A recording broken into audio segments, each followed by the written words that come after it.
입대하던 날, 눈이 어찌나 많이 내리던지 가는 내내 마음이 싱숭했습니다. 저의 가족인 할머니께서 허리가 안 좋아서 오시지 말라고 했는데 고집을 부려서 멀리까지 같이 오게 되었습니다. 할머니, 집합하라네. 나 갈게. 잘 다녀올게요.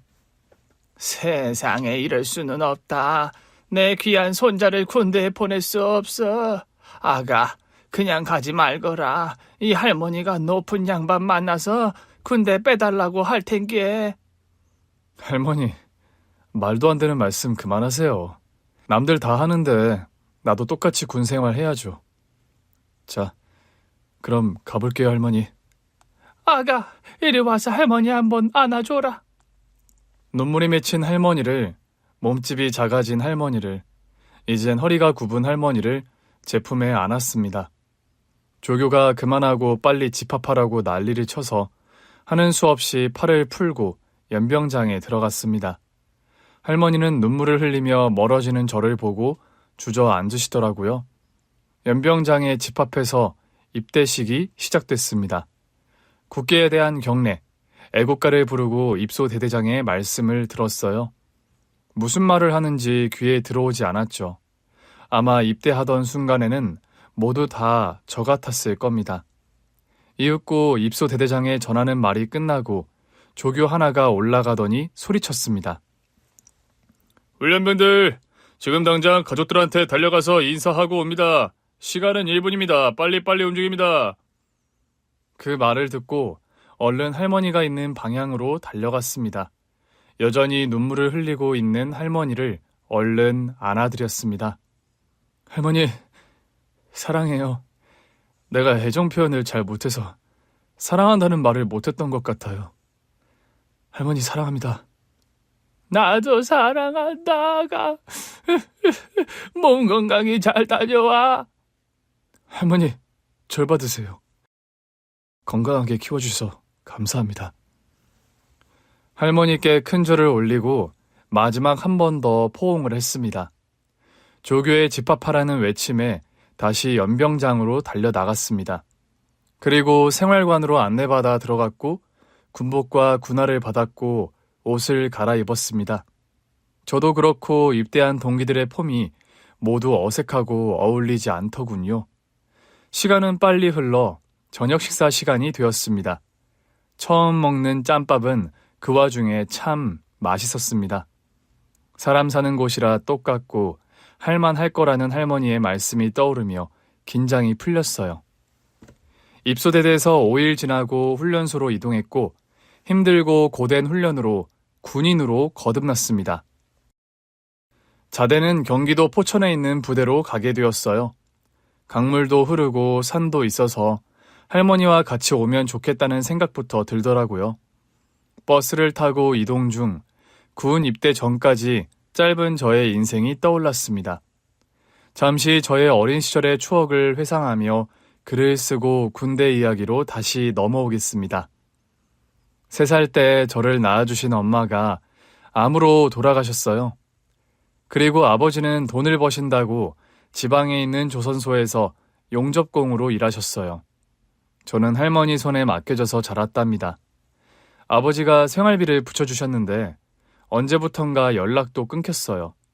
그때 아마 새로운 가정을 차리셨을 겁니다. 그래서 할머니가 엄마 역할도 하시고 아버지 역할까지 도맡아 하셨습니다. 길거리에서 채소 장사를 몇 년 하시다가 돈을 모아 붕어빵 장사를 하셨어요. 학교 앞에서 장사를 하셔서 매일 방과 후 할머니 옆으로 달려가 같이 붕어빵을 팔았답니다. 자, 줄 서. 우리 할머니가 만든 붕어빵은 다른 곳과 맛이 달라. 팥도 훨씬 많이 들어가고 반죽도 특급 레시피로 만들어서 아주 쫀득하다고. 상태야, 할머니도 이거 배워서 하는 거야. 특별한 레시피가 아니라고. 할머니, 원래 장사는 이렇게 하는 거예요. 할머니는 붕어빵 만드는 데만 신경 쓰세요. 봉투에 담고 돈 거슬러 주는 건 내가 할 테니까요. 아가, 놀이터 가서 놀아. 괜히 힘들게 일하지 말고. 이게 노는 거예요, 할머니. 난 할머니 옆에 있을 때가 최고로 좋다고요. 제가 의지할 사람은 할머니가 유일했고 저 때문에 고생하시는 걸 알고 있으니 어떻게든 할머니께 잘 보이려고 노력했던 것 같습니다. 초등학교 시절에는 그럭저럭 재밌게 자랐어요. 공부도 허투루 하지 않아서 잘하는 편에 속했답니다. 그런데 중학교에 올라가서 좋지 않은 일들이 생겼어요. 재혼한 아버지가 돌아가셨다는 소식을 듣고 할머니와 장례식장을 찾아갔답니다. 1년에 한 번 볼까 말까 했던 아버지는 영정사진으로 보았을 때 꼭 가족이 아니라 남처럼 느껴졌어요. 또 재혼한 가족들이 불편해해서 멀찌감치 떨어져서 아버지의 발인과 매장의 순간을 보고 돌아왔답니다. 그리고 혈기왕성한 중학교 2학년 때 학교에서 싸움을 조금 많이 했어요. 붕어빵 장사하는 할머니를 조롱하는 말을 들으면 경고의 말을 던지기도 전에 저의 주먹이 날아갔답니다. 야, 붕어! 매점 가서 붕어 싸만코 좀 사와라. 없으면 네 할미한테 가서 붕어빵을 가져오든가. 네 주둥이를 붕어처럼 두툼하게 만들어줄까? 까고 있네. 너 여기저기 까불고 다니는 거 많이 봤는데 사람을 봐가면서 까불어야지. 내가 누군지 몰라? 알아. 학교 짱 부하잖아. 뭐야 이 자식아. 난 학교 일진이야 일진. 그거나.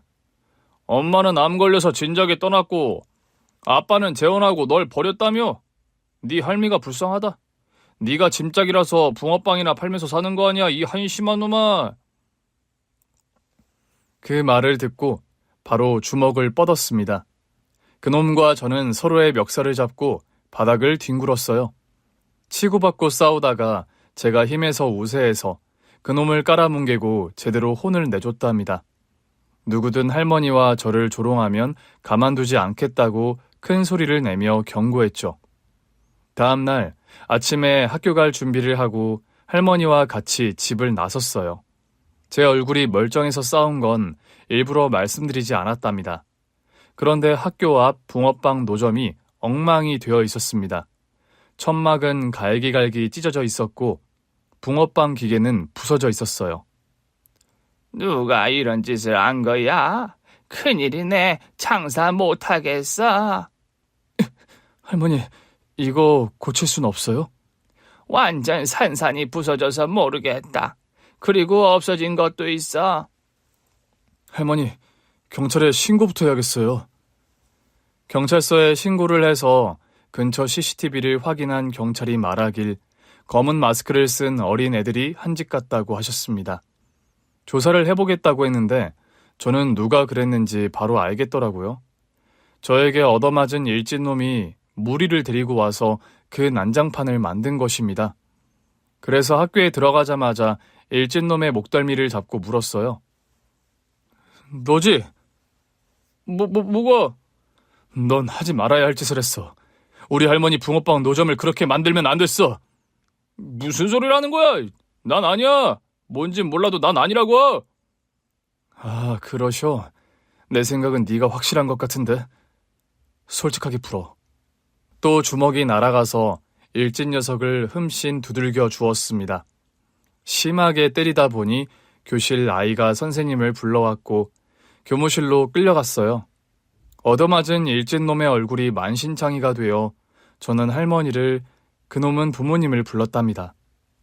그놈이 무리를 데리고 와서 붕어빵 노점을 박살낸 것이 맞다고 불었어요. 그런데 잘못은 저에게 더 많다며 선생님들이 저를 나무라고 하더군요. 저희 생계를 박살낸 것은 별일이 아니라는 것처럼 말이죠. 저 자식이 먼저 우리 할머니 붕어빵 노점을 박살냈다고요. 그래서 화가 나서 혼내준 거란 말이에요. 어허이, 이 녀석아. 지금 노점이 문제냐? 사람 얼굴을 이렇게 만들고 그깟 노점 타령이나 할 때야? 그리고 노점을 그렇게 만들었으면 보상을 받으면 그만이지만 영철이를 그렇게 심하게 때린 건 평생 상처로 남는다고? 네가 100번 잘못했으니까 사과부터 해. 싫어요. 잘못은 저 자식이 먼저 했다고요. 선생님은 왜 저놈 편만 들어요? 이놈이? 야, 김상태. 부모님 없이 할머니랑 산다고 널 얼마나 많이 봐준 줄 알아? 너 전에도 여러 애들이랑 싸우고 다녔잖아. 네가 이렇게 무식하게 나올수록 네 할머니가 욕을 먹는 거야. 게다가 불법 노점을 박살낸 거라 영철이는 책임질 필요도 없어. 뭐라고요? 이게 무슨 선생님이야? 선생님, 돈이라도 받아먹었어요? 아니면 할머니랑 나랑 둘이 산다고 우습게 보는 거예요? 이 자식이 하다 선생님한테도 대드는 거냐? 두 주먹에 힘이 들어가는데 할머니가 저의 배에 손을 올리며 말리셨습니다. 상태야, 그만해. 선생님 말씀이 틀린 거 하나도 없다. 아무리 노점을 망가뜨렸어도 네가 영철이를 혼낼 권리나 자격은 없어. 사람을 때리는 건 절대 하면 안 되는 짓이야. 당장 사과해. 할머니. 어서 사과하라고. 할머니가 큰 소리를 치셔서 저는 수긍하고 바로 사과했습니다. 선생님과 일진 영철이한테 고개를 숙여 사과했는데 영철이 아버지의 손이 제 볼에 날아왔어요. 집으로 돌아가는 길에 할머니한테 서운해서 먼저 가시라고 하고 잠시 길을 방황했습니다. 앞으로 어떻게 살아가야 하나 걱정이 들기도 했고 할머니를 고생 안 시키고 욕먹지 않게 하려면 내가 행동거지를 바르게 해야 한다고 떠올리기도 했답니다. 일진 영철이의 부모님이 저를 퇴학시키라고 강하게 나와서 며칠 뒤 학교에서 잘렸어요. 저의 잘못으로 이렇게까지 되니 할머니께 면목이 없었습니다.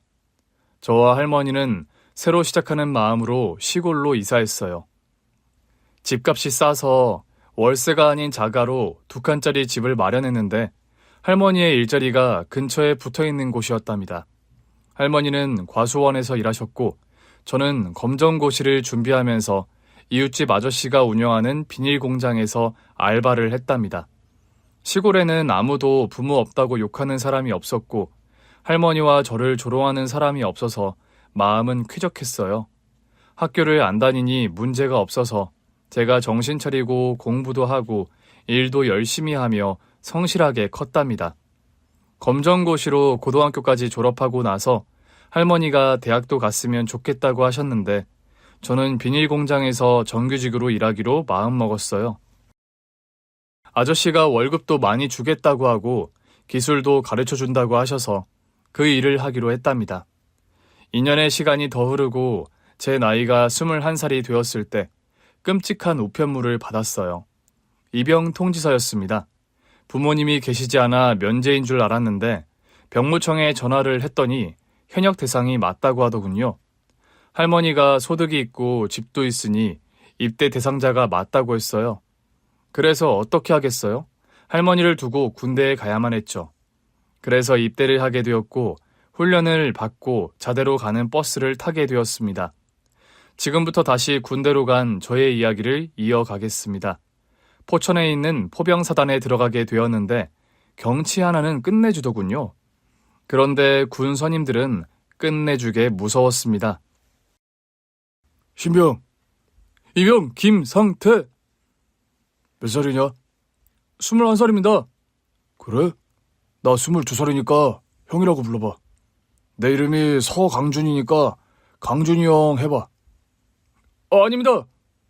요즘 신병들은 왜 이렇게 시키는 대로 안 하는 걸까? 재미가 없네. 야, 누나나 여동생 있냐? 없습니다. 여자친구는? 없습니다. 짜증나네. 김상태, 눈 감아봐. 앞에 뭐가 보이냐? 아무것도 안 보입니다. 그게 바로 너의 군 생활이다. 아무것도 안 보인다. 시키는 대로만 하고 나대지 말고 선임들 말 잘 들어라. 알겠나? 이병 김상태. 예, 알겠습니다. 저를 교육하는 선임은 상병이었고 12개월 차이 나는 아버지 군번이었습니다. 자대 배치 처음 받은 첫날 부대 간부들과 선임들의 관등 성명을 다 외웠고 10대 군가와 규칙들을 암기했어요. 어쭈, 김상태 좀 하네. 시킨 거 다 외웠네. 그럼 전투화 닦는 거 알려줄게. 전투화 닦을 줄 압니다. 이 자식이 선임이 말하는데 말을 끊어? 전투화는 누구나 닦을 줄 알지. 그런데 네가 누구누구의 전투화를 닦아야 하는지 알려주겠다는 거야. 말년 병장이랑 분대장님 그리고 내 것까지 닦아라. 아침 기상시간 전에 닦아놓고 밤에 점호하기 전에 닦아. 하루 2번이다. 이것이 바로 부조리의 시작이었습니다. 저는 따지지 않고 무조건 예, 알겠습니다 하고 대답하고 시키는 대로 했답니다. 이등병 때는 정신이 하나도 없었고 시간도 엄청 안 가더라고요. 100일 휴가가 오기만을 손꼽아 기다렸는데 그날이 100년 만에 온 것 같은 기분이었습니다. 김상태, 내일 100일 휴가 나가나? 예, 그렇습니다. 그럼 이거 받아라. 선임병이 돈을 주길래 거절했습니다. 아, 괜찮습니다, 서강준 상병님. 뭐가? 누가 너 쓰라고 준대? 가서 맥심 사와. 커피 맥심 말고 잡지 맥심. 뭔지 알지? 맥심 잡지는 군인들이 즐겨보는 잡지였는데 주로 한국의 유명 연예인이나 모델의 비키니 사진이나 매력 발산하는 사진이 가득한 잡지였습니다. 저는 머쓱하며 돈을 받았고 100일 휴가를 나가게 되었어요. 당장 할머니가 계신 집으로 갔더니 계시지 않았어요. 과수원에 갔더니 거기에도 없었죠. 어르신, 저희 할머니 과수원에 안 오셨어요? 아, 너희 할머니 병원에 계시다. 병원이요? 들어보니 할머니가 몸이 아파서 입원을 하셨다고 합니다. 바로 달려갔더니 얼굴이 반쪽이 되셨더라고요. 할머니, 상태? 아가, 너 휴가 나온 거야? 그런데 왜 전화를 안 했어? 할머니 놀라게 해드리려고요. 지금 그게 중요한 게 아니고요. 할머니, 어디가 아프신 거예요? 태장에 조금 문제가 있다고 해서 수술했어. 염증이 있다고 해서. 그렇게 심한 거예요? 할머니, 그래서 어떻게 해야 한대요? 이제 다 나았어. 간단한 수술이었다. 저는 흥분해서 사지가 떨리는데 할머니는 별거 아니라는 식으로 말씀하셨습니다. 의사 선생님이 오셔서 괜찮다고 말씀을 해주셔서 그제야 안심했답니다. 아가, 할머니가 이렇게 누워만 있어서 어떡하니? 일주일은 더 입원해야 한다는데 휴가 나와서 아무것도 못 해주니까 너무 미안하다. 할머니, 그런 말씀 마세요. 할머니의 건강보다 중요한 것은 없어요. 할머니 저랑 약속하세요. 다시는 아프지 않겠다고요. 그래, 이번에 퇴원하면 몸 관리 잘해서 건강해지도록 하마. 약속해. 정말이에요. 할머니가 또 아프기만 하면 나 탈영해버릴 거예요? 아이고, 무서운 소리 하지 마라. 우리 손자가 사고 칠까봐 무서우니 절대로 아프면 안 되겠네. 100일 휴가는 그렇게 병원에서 5일을 지내고 자대로 복귀했습니다. 선임에게 맥심 잡지를 사다 주는 걸 깜빡 잊어먹어서 창고로 끌려갔습니다. 야, 김상태. 군기가 빠졌지? 휴가 나가니까 민간인으로 착각하고 노느라 바빴지? 아닙니다. 죄송합니다. 엎드려. 하나에 내가, 둘에 왜 이럴까? 하나, 내가, 둘, 왜 이럴까? 털구페페기를 한참 하고 나서 다른 벌도 받았어요. 그리고 밤에는 고참들의 청소구역까지 혼자서 다 했답니다. 서강준 선배님 청소 다 했습니다. 진짜야? 검사 받고 통과될 자신 있나? 예, 그렇습니다. 그러자 선임이 하얀 장갑을 주머니에서 꺼내더군요. 따라오라고 하더니 복도 바닥을 하얀 장갑으로 긁더라고요. 시커먼 때가 묻어난 걸 저에게 보여주더니 다음 구역에선 천장을 훑더군요. 하얀 장갑은 새까맣게 변했고 저는 공경에 처하게 됐습니다. 선임병은 잠잘 생각하지 말고 점호 끝나고 관물대 앞에 서서 기상시간까지 버티라고 하더군요. 맥심 잡지를 사가지 않았다는 이유로 그렇게 죄행일 괴롭힘을 당했답니다. 며칠 동안 피곤함을 꾸역꾸역 참아가며 일과를 힘들게 보냈습니다. 그런데 그것보다 더 힘든 일이 저에게 찾아왔어요. 과수원 사장님이 군부대로 전화를 해서 지휘통제실로 내려갔습니다. 통신보안 이병 김상태입니다. 상태군. 나야, 나 과수원 주인. 네, 어르신. 안녕하세요. 어쩐 일로 전화를 다 주셨어요? 자네 할머니가 병원에 입원하셨네. 많이 아프셔서 알려야 할 것 같아서 말이야. 듣자 하니 위암이라고 하네. 뭐라고요? 그럴 리가요. 지난번 휴가 때 대장 수술 받으셨을 땐 암 같은 건 없다고 하셨다고요. 나도 그런 줄 알았지. 여하튼 지금 위암 때문에 입원해서 항암 치료를 받고 계셔. 곧 수술도 받을 거라고 하더라. 할머니가 암이라는 말에 눈물이 나올 것만 같았는데 이를 악물고 참았습니다. 그리고 분대장님을 찾아가서 휴가에 대해 물었습니다. 분대장님, 성균 병장님, 질문 있습니다. 오, 뭐냐? 일병 정기휴가를 미리 쓸 수 있습니까? 뭐야? 이 자식 빠져가지고 벌써 휴가를 쓰겠다는 거야? 할머니가 아프다는 이야기는 하고 싶지 않았습니다. 그게 아니라 사정이 있습니다. 꼭 나가야 하는 이유가 있어서 휴가가 필요합니다. 임마, 그렇게 휴가가 나가고 싶으면 포상휴가를 받으면 될 거 아니야? 포상휴가 말입니까? 그건 어떻게 받는 겁니까? 내가 그런 것까지 알려줘야 해? 아닙니다. 제가 알아서 알아보고 포상휴가를 받도록 해보겠습니다. 당장 휴가 나갈 수 없으니 분대장님의 말씀대로 포상휴가를 노려야만 했어요. 그래서 포상휴가를 어떻게 받는지 귀를 열고 눈을 크게 뜨고 알아보았습니다. 훈련 때 열심히 하면 받을 수 있고 여러 가지로 잘 보이면 나갈 수 있다고 하더라고요. 그래서 일단 한 가지 결심한 걸 도전해 보기로 했습니다. 고참과 위병소 근무를 나가게 되었는데 거기서 경례를 크게 해서 포상휴가를 받았다는 고참의 이야기를 들어서 제가 그걸 노려보기로 했습니다. 저기 한일태 상병님 부탁 하나 해도 되겠습니까? 요즘 이등병들은 왜 이렇게 빠진 거야? 고참한테 부탁을 하겠다고? 뭔데? 차량 들어올 때 제가 경례를 하면 안 되겠습니까? 뭐? 이놈 봐라. 내가 이런 소리는 처음 듣는다. 상급자를 무시하고 네가 경례를 하겠다고? 그게 말입니다. 한일태 상병님이 근무를 편히 서시면 좋을 것 같아서 말입니다. 너 포상휴가 가고 싶어서 그러지. 네가 포상휴가 노린다는 소문이 돌더라. 그래, 그럼 네가 경례해봐. 난 포상휴가 따위는 관심 없으니까 네가 하고 싶은 대로 해보라고. 저와 같이 근무를 선 한일태 상병은 집이 제주도이고 다녀오는 것도 힘들고 귀찮다고 해서 제가 이렇게 나대는 걸 귀엽게 봐주셨습니다. 그래서 위병소에 들어오는 차량을 향해 힘껏 경례를 했습니다. 대대장님이 탄 차량이 들어오길래 제가 총을 들고 경례했습니다. 충성! 근무 중 이상 무!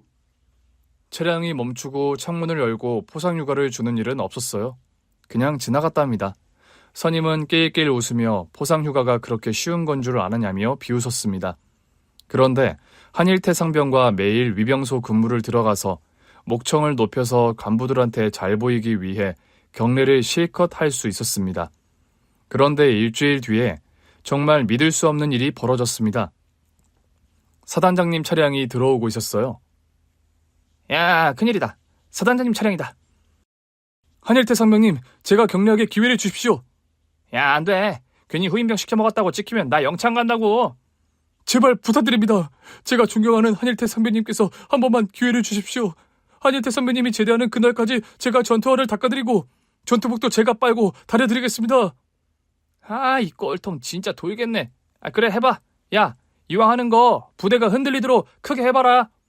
감사합니다. 다행히 이해심이 있던 한일태 상병의 허락으로 사단장님께 경례할 순간이 왔습니다. 저는 총을 높이 들었다가 받들어 총을 하며 외쳤습니다. 충성! 근무 중 이상 무! 사단장님 차량이 위병소를 통과하길래 실패구나 싶었는데 잠시 후 차량이 멈춰 섰습니다. 사단장님이 손짓을 해서 달려갔더니 이렇게 말씀하셨어요. 야, 목청 좋네. 너 보상휴가 다녀와라. 감사합니다! 얼굴이 낯이 익네. 그럼 수고해라. 충성! 그렇게 저는 포상휴가를 얻어냈습니다. 한일태 상병님한테 진심으로 감사하다고 인사를 했고 며칠 뒤에 휴가를 나가 병원으로 갔어요. 할머니는 아직 수술을 받지 못하셨대요. 암의 크기가 줄어들어야 손을 댈 수 있는데 아직 치료를 받았어도 암 크기가 크게 줄지 않았답니다. 할머니, 좋았어요. 저 알아보시겠어요? 너 상태 아니냐? 너 타령한 거냐? 할머니 아픈 건 어떻게 알았어? 할머니, 저 타령 아니고 포상휴가 받았고요. 과수원 어르신이 부대에 연락해 주셨어요. 그 양반은 왜 남의 손자한테 걱정거리를 안겨주고 난리야? 내가 못 살아? 할머니, 이렇게 아프지 않기로 했으면서 왜 또 아프신 거예요? 위암이라뇨. 미안하다. 내가 몸 관리를 제대로 못한 모양이야. 할머니, 걱정하지 말아요. 아까 의사 선생님 만났는데 수술하고 나면 괜찮아질 거래요. 나도 알아. 아가, 이 할머니 때문에 걱정이 많았지? 에휴, 좋은 모습만 보여줘야 하는데 미안하기만 하다. 완치하시고 건강해지면 돼요, 할머니. 기운 내시고 수술 잘 받아야 해요. 할머니는 제가 복귀하기 전에 수술을 받으셨어요. 완벽하게 제거가 안 됐다고 해서 항암을 얼마 뒤에 또 투여한다고 하더라고요. 수술비는 보험이 있어서 다행히 돈 걱정을 하지 않아도 되었지만 할머니가 계속 잘 버틸지가 걱정이었습니다. 할머니 곁에서 계속 있지 못하고 부대 복귀를 했습니다.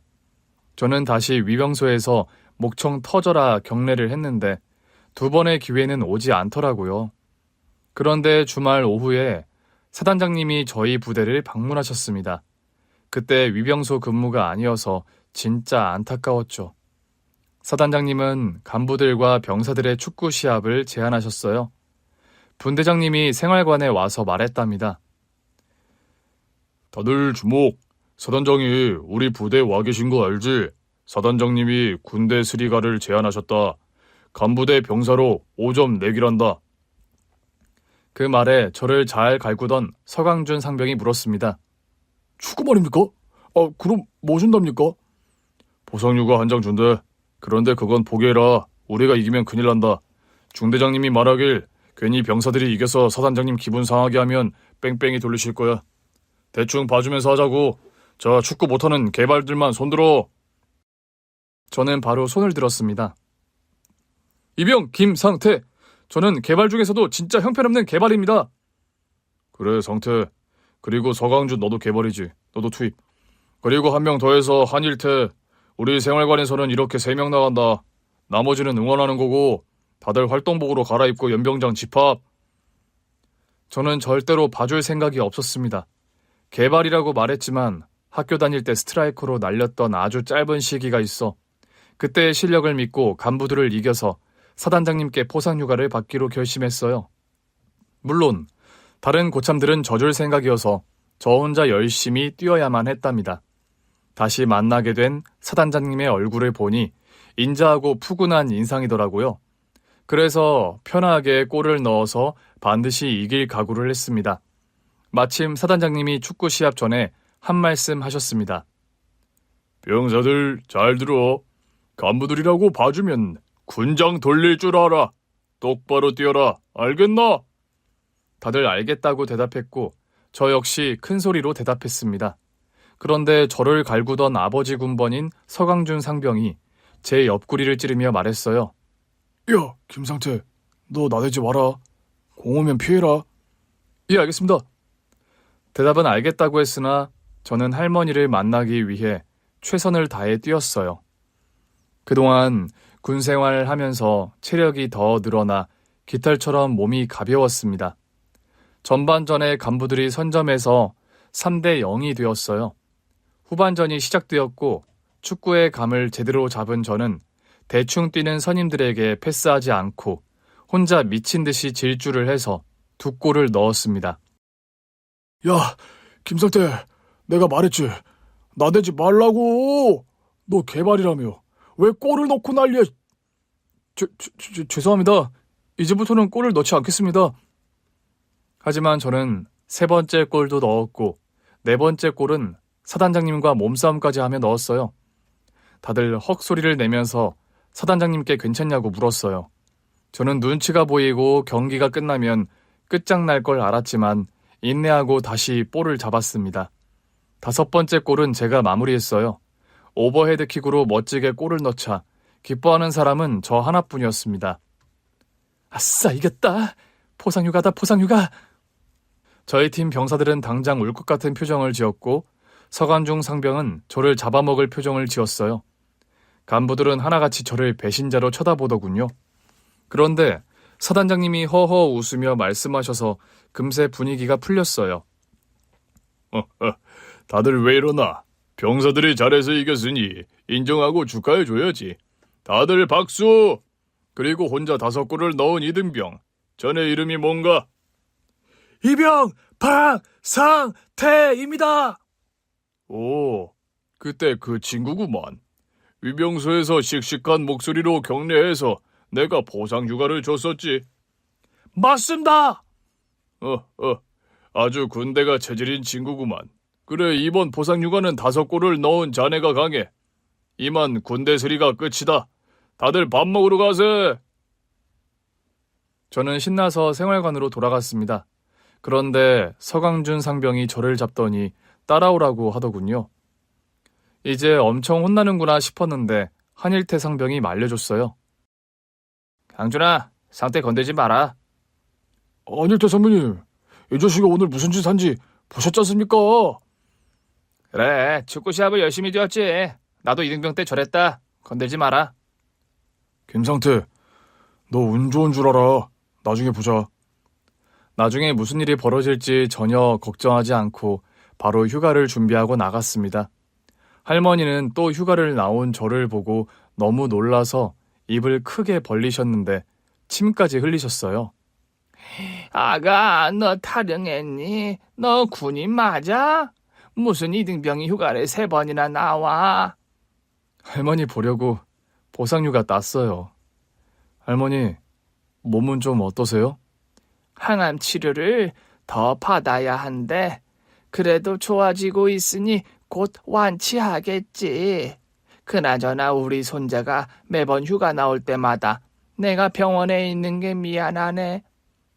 할머니, 저는 할머니가 건강해지기만 하면 더 바랄 것도 없어요. 할머니가 계시니까 휴가를 나오는 거라고요. 우리 아가 고맙다. 다음에 휴가 나오면 그때는 진짜 건강해지도록 하마. 네, 약속하셨어요? 그럼 다음 휴가 때는 꼭 따뜻한 밥 해주세요. 할머니와 5일 동안 붙어서 지냈는데 할머니가 많이 야위어서 가슴이 아팠습니다. 제발 무사히 퇴원해서 건강을 되찾기를 바랐어요. 그리고 다시 부대에 돌아갔을 땐 저를 기다리던 서강준 상병이 바로 밖으로 불렀답니다. 부대 옆 풀숲까지 끌고 가서 제 정강이를 걷어찼습니다. 이병 김상태. 야, 김상태, 진짜 빠져가지고 포상휴가 나가려고 생쇼를 하더라. 위병소에서는 고참 대신 격려를 하질 않나 축구할 때는 아주 날라다니더라. 내가 너 처음 왔을 때 뭐라고 했지? 나대지 말고 시키는 것만 하라고 했습니다. 그래, 그랬지. 그런데 니놈은 제멋대로 날뛰었어. 그러니 혼 좀 나고 군기를 잡아야겠지? 예, 그렇습니다. 어금니 꽉 깨물어라. 선임병에게 두들겨 맞는데 흥분하지 않으려고 참았습니다. 캄캄한 밤에 땀이 범벅이를 하도록 얻어맞고 있었는데 누군가 손전등을 들고 저희 둘을 불렀습니다. 거기 뭐야? 당장 나와! 부대 간부 행보관님이었습니다. 선임병은 큰일 났다는 표정을 지으며 저를 데리고 간부 앞으로 다가갔습니다. 서강준, 김상태, 니들 둘 거기서 뭐 한 거야? 어라, 상태 얼굴 왜 이래? 서강준, 너 이 자식! 행복한님, 그게... 선임병이 사실대로 고백하려는데 제가 말어리를 자르고 대답했습니다. 행복관님, 제가 휴가 복귀하고 청소하기 싫어서 풀숲에 짱박혀 있다가 고라니를 보고 놀라 자빠져서 굴렀습니다. 서강준 상병은 저를 찾아오는 길이었습니다. 지금 막 만난 것입니다. 오해하지 말아주십시오. 야, 임마. 누가 봐도 얻어맞은 얼굴인데 어디서 거짓말을 해? 뭐 고라니를 만나서 자빠졌다고? 이게 어디서 거짓말이야? 진짜입니다. 100번을 물으셔도 같은 대답이 나올 것입니다. 서강준 상병은 잘못한 것이 없습니다. 간부님은 저와 선임을 데리고 가서 격리시키고 지독하게 질문을 퍼부었습니다. 서강준 상병은 자백했는데 제가 끝까지 아니라고 잡아댔습니다. 야, 서강준이 다 불었어. 그러니까 너도 똑바로 말해. 저는 진짜만 말씀드렸습니다. 서강준 상병이 분위기가 무서워서 그렇게 대답한 것 같습니다. 저는 서강준 상병한테 맞지 않았습니다. 아, 이 자식 이거 독종이네. 간부들이 돌아가면서 저에게 진실을 말하라고 했지만 끝까지 입을 다물었습니다. 고라니 때문에 굴렀다고 100번을 말했어요. 그랬더니 다들 포기하고 이 사건을 지나가기로 했답니다. 생활관에 들어갔더니 선임들이 저를 보고 희미한 미소를 보이더군요. 먼저 분대장님이 말씀을 하셨습니다. 야, 상태야. 괜찮냐? 강준이는 내가 알아듣게 혼냈다. 네가 끝까지 안 불어서 넘어가기로 했대. 이어서 한일태 상병이 말했어요. 상태야, 강준이가 잘못한 건 맞지만 네가 강준이 살렸다. 안 그랬으면 이 자식 영창에 들어갔을지도 몰라. 야, 서강준, 고맙다고 한마디 해. 그러자 서강준 상병이 떨리는 목소리로 말했어요. 고맙다. 아닙니다. 저는 할 일을 했을 뿐입니다. 다들 저에게 고맙다고 했고 한일태 상병이 저에게 물을 게 있다고 해서 말을 걸더군요. 야, 상태야, 너 그렇게 포상휴가 따르는 이유가 뭐냐? 여자친구 때문이지? 그게 아닙니다. 단답형으로 대답했더니 다들 궁금한 눈으로 있더라고요. 생각해보니 함께 자고 먹는 전우들한테 비밀을 둬서 뭐하나 싶어 사실대로 말씀드렸어요. 할머니가 위암이십니다. 병원에서 항암 치료 중이십니다. 저는 부모님이 안 계시고 할머니만 계셔서 제가 할머니를 지켜야 합니다. 분대장님만 제가 부모님이 안 계신 걸 알고 있었고 나머지는 몰랐어요. 그리고 할머니가 암이라는 건 처음 밝혔답니다. 그러자 다들 너무 놀라서 누구도 말을 꺼내지 못했습니다. 이윽고 서강준 상병이 울먹거리며 말했어요. 그럼 너 할머니 때문에 그렇게 포상휴가를 받으려고 했던 거야? 임마, 그럼 진작 말을 하지. 나만 나쁜 놈이 됐잖아. 괜히 말씀드리면 관심병사로 빼두실까 봐서 걱정이었습니다. 관심병사는 휴가도 마음대로 못 쓰지 않습니까? 야, 김상태, 내가 잘못했다. 미안해. 정말 미안해. 김강준 상병은 오열하며 저를 안더라고요. 그리곤 진심으로 사과했습니다. 그리고 다른 선임들도 저를 안아주거나 어깨와 등을 토닥이며 위로해 주었습니다. 그렇게 그날 밤은 큰 위로를 받고 편히 잠들었습니다. 보름 뒤 부대에서 체력 시합이 있었어요. 완전 군장으로 산악구보를 하는 것인데 엄청나게 힘들다고 하더군요. 1등에게 포상휴가가 있다고 해서 저는 희망을 걸고 출발점에 섰습니다. 호각소리와 함께 달리기 시작하는데 다들 속도가 미쳤더라고요. 이등병인 제가 아무리 뛰어봤자 단련된 고참들을 이길 수가 없었습니다. 그런데 제 뒤에서 고참 2명이 군장을 밀어주더군요. 분대장님과 한일태 상병이었습니다. 야, 김상태, 정신 똑바로 차려. 다른 생활관 애들까지 전부 다 해서 100명이야. 여기서 1등만 포상휴가를 받는다. 네가 받아야지 않겠냐? 야, 상태야, 우리가 시키는 대로만 해. 우리가 군장을 살짝 들어주고 붙을 테니까 어깨에 힘 빼고 뛰어. 초반 체력을 아끼라고. 이따 오르막 나오면 거기서 용을 쓰란 말이야. 저는 눈물이 나왔습니다. 분대장님, 한일태 상병님, 감사합니다. 제가 반드시 1등 하겠습니다. 팍팍 밀어주십시오. 고참 둘이 저를 도와주겠다고 뒤에서 군장을 슬쩍 들어주고 밀어주어서 거의 선두 직전까지 왔답니다. 다른 생활관에 터미네이터라는 별명의 고참이 있었는데 너무 빨라서 따라잡기가 어렵겠더라고요. 2명의 고참 덕에 2등까지 되었는데 곧 오르막이 찾아오면서 뒤로 처지기 시작했습니다. 생활관 고참들이 돌아가면서 밀어줬는데도 터미네이터 고참을 따라잡지 못했어요. 그러다가 서강준 상병이 제 뒤에 붙었습니다. 상태야, 내가 끝까지 밀어줄 테니까 이 악물고 뛰어. 서강준 상병님, 상태야, 내가 미안했다. 정말로 미안했어. 내가 너 이번에 꼭 포상휴가 보낸다. 저 터미네이터 병장 나보다 고참인 거 알지? 그런데 말이야, 오늘 하극상을 좀 해야겠다. 그게 무슨 말씀이십니까? 서강준 상병은 저를 오르막길을 끝까지 밀어주고는 평지가 펼쳐지자 터미네이터 고참을 몸으로 밀어 넘어뜨렸습니다. 아이쿠, 임병식 병장님 죄송합니다. 제가 발을 헛디뎠습니다. 상태야 가라. 뒤돌아보지 말고 뛰어. 결승점이 눈앞에 있다고 뛰어. 서강준 선배님 감사합니다. 저는 고참들 덕분에 체력 시합에서 1등으로 들어갔습니다. 보상휴가를 또 따게 되었답니다. 할머니는 여전히 병원에서 입원 중이셨는데 다음 일병휴가 때는 완치가 되셔서 퇴원하셨어요. 천만다행이라 생각하고 군 생활을 열심히 재밌게 하고 있는데 제가 상병이 되었을 무렵 친하게 지냈던 고참들이 모두 전역했습니다. 그리고 할머니가 다시 암이 재발했답니다. 정기휴가를 땡겨서 다 써버리면서 할머니의 입원과 치료를 지켜보았죠. 외박도 몰아서 써서 병원에 갔는데 할머니는 좋아지다가도 엄청 나빠지기도 했어요. 어떤 날은 제가 누군지도 못 알아보셨답니다. 댁은 누구시오? 여긴 어디지? 내 집이 이랬었나? 할머니 왜 그러세요? 나요. 할머니 손자 상태요. 상태? 우리 손자 상태랑 붕어빵 만들어야 하는데 우리 상태 학교에서 돌아올 시간인데. 할머니. 할머니는 치매 증상까지 보였답니다. 병원에 장기 입원하시면서 치료하고 지켜보자고 하셔서 군대에 들어가 늘 걱정이었습니다. 어느새 시간은 흘러 제가 병장이 되었고 제대를 2달 남겨두었답니다. 새벽에 잠을 이루지 못하고 휴게실에서 몰래 담배를 피우고 있는데 중대장님이 들어오셨어요. 죄송합니다. 잠이 안 와서 담배를 피웠습니다. 마저 피워라. 그리고 옷 갈아입고 내려와. 무슨 말씀입니까? 할머니가 돌아가셨다고 연락이 왔다.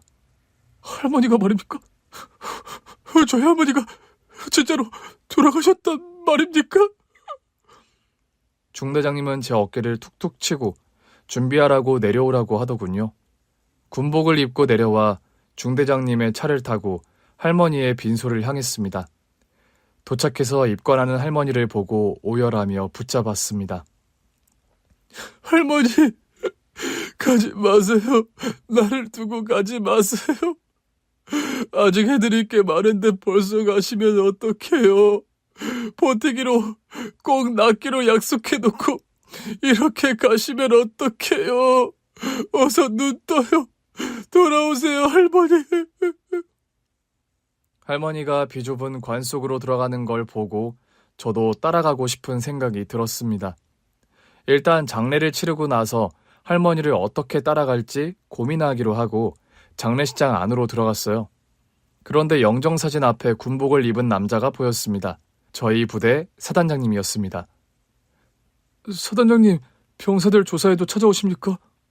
자네 그 맞지? 보상휴가. 예, 그렇습니다. 이젠 병장입니다. 병장 김상태. 자네 이분의 손자인가? 저기 계신 이옥자 할머님의 손자야? 예, 그렇습니다.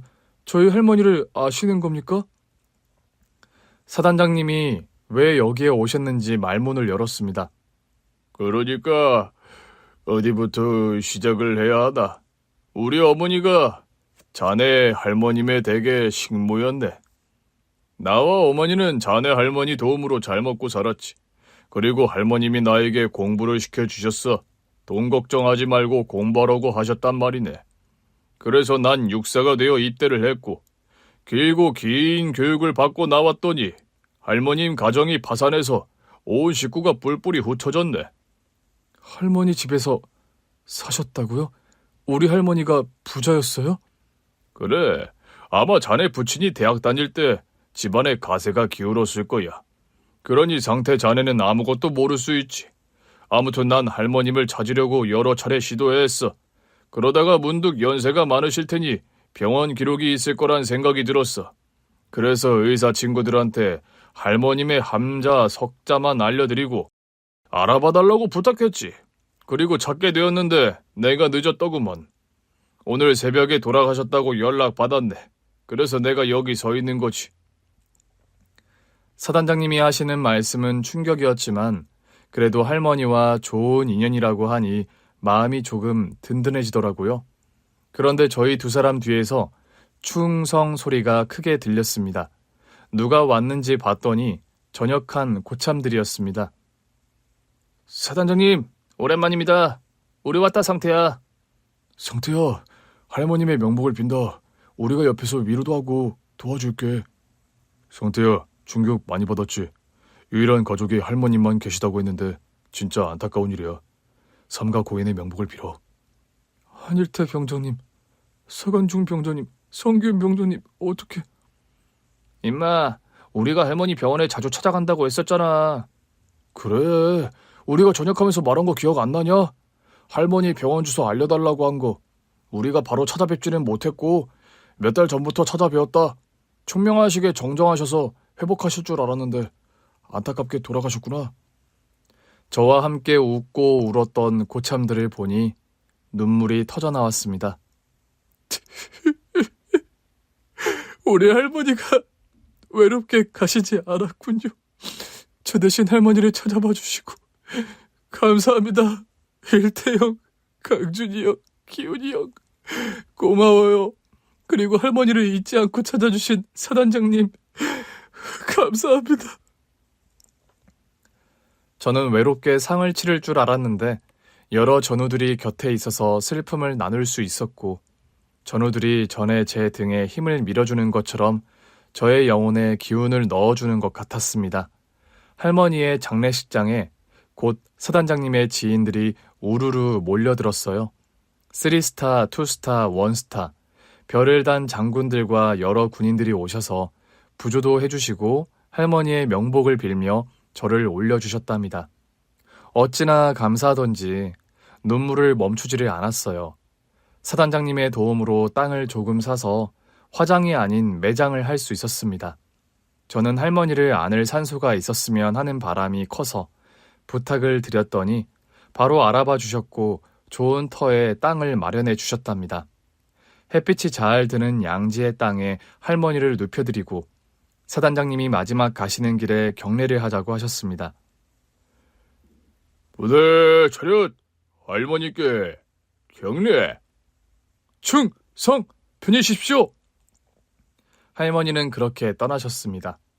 고참들과는 저녁하고 술 한잔 하기로 약속했고 사단장님과 같이 부대에 복귀하기로 해서 사단장님 차에 올랐습니다. 상태야, 나를 이제부터 삼촌이라고 생각해. 난 너희 할머니께 은혜를 입은 까치 같은 사람이니까. 박을 물어다 주마. 과수원 어르신 말을 들어보니 너 공부 좀 한다며. 공부해볼래? 내가 뒤에서 밀어줄게. 아닙니다. 저는 알아서 지내겠습니다. 사양하지 마.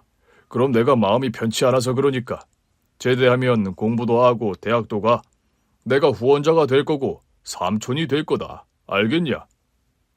감사합니다. 사단장님이 베풀어 주신다는 말씀에 거절하지 않았습니다. 할머니께 잘 사는 모습을 보여드리고 싶었거든요. 부대에 복귀해 느긋하게 지내다가 제대를 앞두게 되었습니다. 신병으로 들어온 녀석이 낯이 익어서 자세히 봤더니 어릴 적 할머니의 붕어빵 노점을 깨부순 영철이었습니다. 이게 누구야? 영철이? 이병 김영철. 너 나 기억하지? 예, 그렇습니다. 세상 진짜 좁네. 여기서 일진 짓을 하던 김영철을 만날 줄이야. 영철아, 눈 감아봐라. 뭐가 보이냐? 아무것도 안 보입니다. 그게 네 군생활이다. 빡세게 뺑이 실컷 쳐라. 오랜만에 우연히 군부대에서 만난 영철이를 괴롭히진 않고 그냥 우스갯소리만 해주고 말았어요.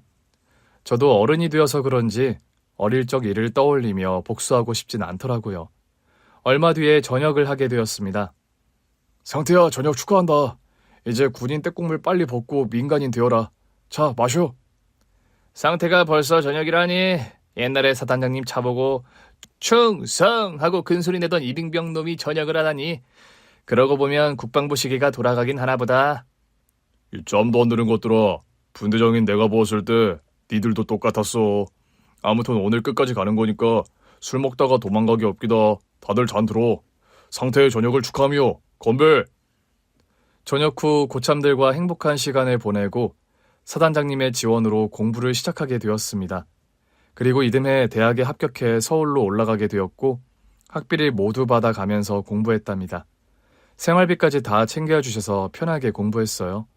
그리고 졸업과 함께 대기업에 취직했어요. 물질적으로 도와준 사단장님과 심적으로 도와준 고참들이 있어서 가능했던 일이죠. 군대에서 이렇게 감사한 인연이 생겨서 저는 참 좋습니다. 요즘 양복을 입고 바삐 살고 있는데 항상 하늘에서 할머니가 지켜보실 거라 생각하며 되도록 착하고 성실하게 살려고 노력하고 있습니다. 그럼 마지막으로 할머니께 경례나 하고 사연을 끝내겠습니다. 충성! 할머니, 하늘은 편하십니까? 사랑합니다. 그리고 보고 싶습니다. 손자 김상태. 인생 이상무. 오늘 준비한 사연은 여기까지입니다. 재미있게 들으셨다면 구독과 좋아요, 알림 설정까지 눌러주세요. 그럼 저는 다음 사연으로 찾아뵐게요. 오늘도 건강하고 행복하세요.